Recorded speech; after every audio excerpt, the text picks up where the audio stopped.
करते हैं, आपको मैं तुरंत एक जल्दी से रिवीजन कराता हूं चीजों का, ताकि आपको बिल्कुल ग्रे मैटर में घुस जाए और भूलो ही नहीं, ठीक है। तो आप थोड़ा सा ध्यान देना मेरे साथ और मैं आपको तुरंत रिवीजन करा देता हूं सभी चीजों का। तो हमने आज बहुत पढ़ लिया है।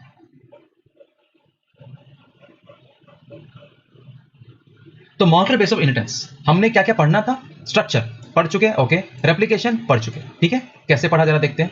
डीएनए, तो डीएनए में देखो यहां पर कुछ बेस पेयर के बारे में लिखा हुआ है। I don't think it is very important because इस तरह के क्वेश्चंस आजकल नहीं आते हैं, बट याद रखना हमेशा एक अच्छा पार्ट होता है। एटलीस्ट ह्यूमन डीएनए, ये मैं आपको ऑब्वियसली कल पढ़ाऊंगा डेफिनेटली, जब हम बात करेंगे ह्यूमन जीनोम प्रोजेक्ट का, तो ये डेफिनेटली हम कल पढ़ेंगे, okay. Don't worry about this.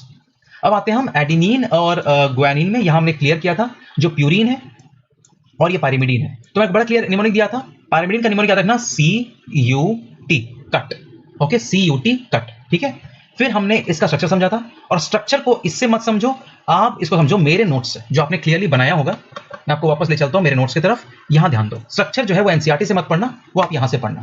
सबसे पहले क्या याद रखोगे? एक राइबोज शुगर है। क्या याद रखोगे? 1 पे क्या लगा? बेस।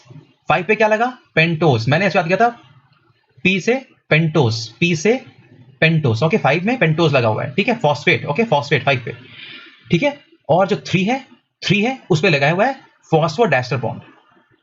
तो डायरेक्शन कौन सा होता है? जिसका जो एंड फ्री है, इसका 5' एंड फ्री है और इस वाले का 3' एंड फ्री है, तो कहोगे 5' और 3'। अब इसको नाम दिया क्या हमने? इसको हमने आज नाम दिया बैकबोन है ये। और बैकबोन में क्या लगा हुआ है बच्चों? लगा हुआ है बेस। देखो ये हमने बना दिया यहां पर, कितना इजी है, इंटरेस्टिंग है ना। ये बैकबोन है और ये बेस है। बेस को चारगॉफ रूल से आप लगा सकते हो साथ में। कैसे लगाओगे? देखो, AT को लगाओगे डबल बॉन्ड से और CG को लगाओगे ट्रिपल बॉन्ड से, ठीक है।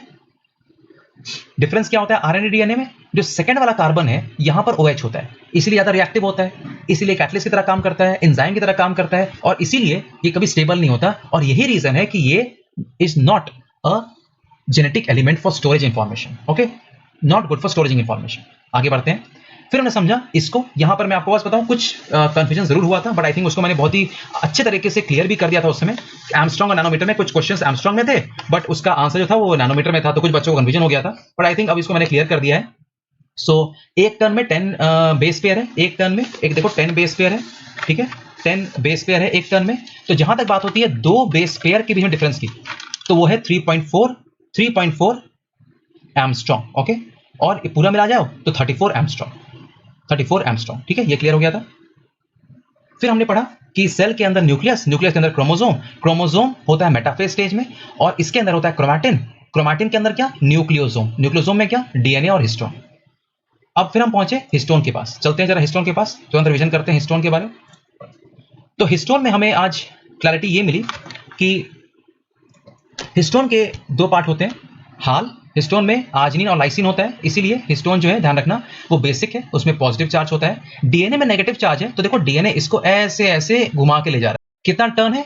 1 + 3/4 टर्न है, 1 + 3/4 टर्न है, ठीक है।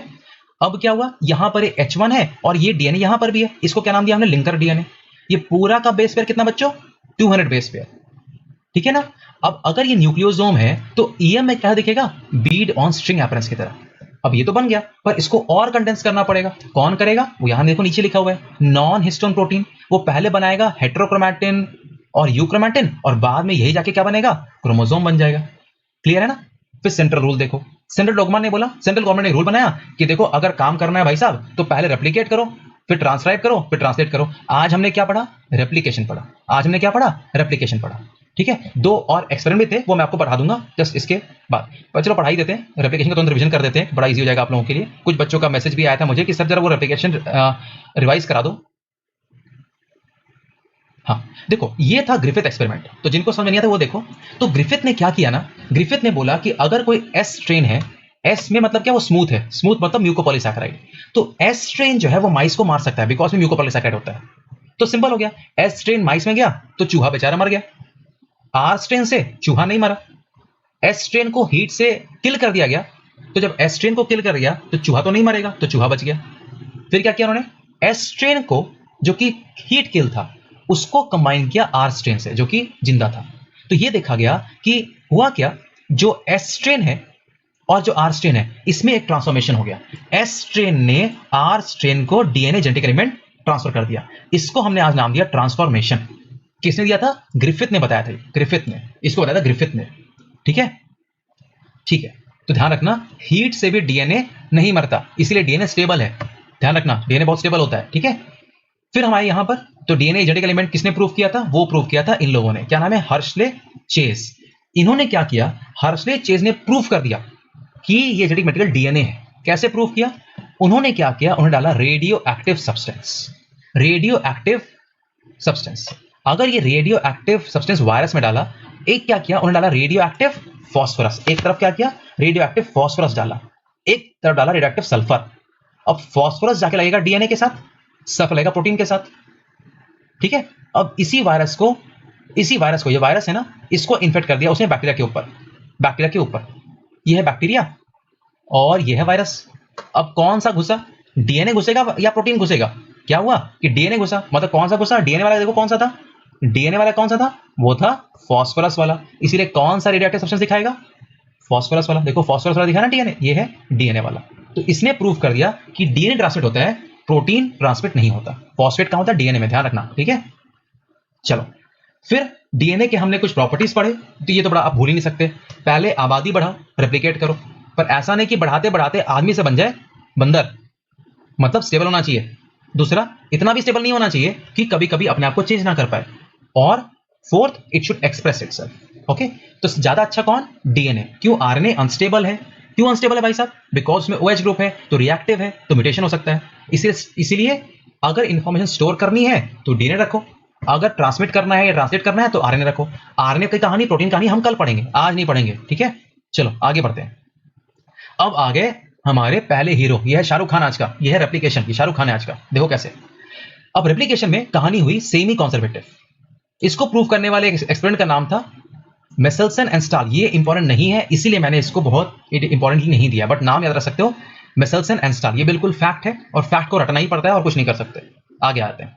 अब देखो, इसको पढ़ने के लिए सबसे पहले देखो आप मेरे नोट्स, इन तीनों नोट्स को अगर आप समझ जाओगे ना तो आपको मजा आ जाएगा। देखो कैसे, ये देखो। सबसे पहले ये दोनों हैं डीएनए के दो स्ट्रैंड्स। हेलिकेज के लगने से दोनों स्ट्रैंड अलग हो गए। फिर क्या हुआ? यहां पर लगा, ऑरिजिन पे लगा डीएनए पॉलीमरेज। इसको एक ही चीज आता है और वो है डीएनए बनाना। और डायरेक्शन क्या होना चाहिए डीएनए बनाने का? 5' to 3', 5' to 3'। तो देखो थोड़ा सा खुला था, बड़ा कोई दिक्कत नहीं। अब जब ये और खुल गया तो इसने तो आराम से बनाते गया, कोई इशू नहीं है, इसको ये आराम से बना रहा है लीडिंग वाला। बट इसने तो यहां तक बना ही खत्म कर दिया था काम। अब वो लगा अब मेरे पास तो कुछ और है ही नहीं, मुझे और दो भाई। तो और दूसरा आ गया, दूसरा है, उसने यहां तक बनाया। चलो मान लो और खुलेगा तो एक यहां पर आएगा, वो और इधर बनाएगा। तो ये क्या बना? ये लैगिंग स्ट्रैंड बना। तो लीडिंग स्ट्रैंड का डायरेक्शन देखो टेम्पलेट के हिसाब से, अगर टेम्पलेट के हिसाब से देखा जाए तो लीडिंग किस तरफ बन रहा है? टेम्पलेट के 3' to 5' की तरफ से। और लैगिंग किस तरफ बन रहा है? टेम्पलेट के लैगिंग किस तरफ बन रहा है? 5' to 3' की डायरेक्शन में। ठीक है, अच्छा, इसको हमने नाम दिया डॉटर स्ट्रैंड्स, जो कि सेमी कॉन्जर्वेटिव है और ये डिसकंटीन्यूअस है। क्यों? अब देखो कितना सा डिसकंटीन्यूअस बनाया हमने। और इसका फेविकॉल कौन? इसका फेविकॉल लाइगेज। इसका फेविकॉल कौन है? लाइगेज है। इसका फेविकॉल है लाइगेज। सो इन एक सिंपल तरीके से हम पहुंच चुके हैं यहां तक। ठीक है, मतलब आज हमने रेप्लिकेशन तक बहुत ही क्रिस्टल क्लियर अपने आप को करके हम चले हैं और यहां से हमारी क्लैरिटी बिल्कुल क्लियर हो चुकी है।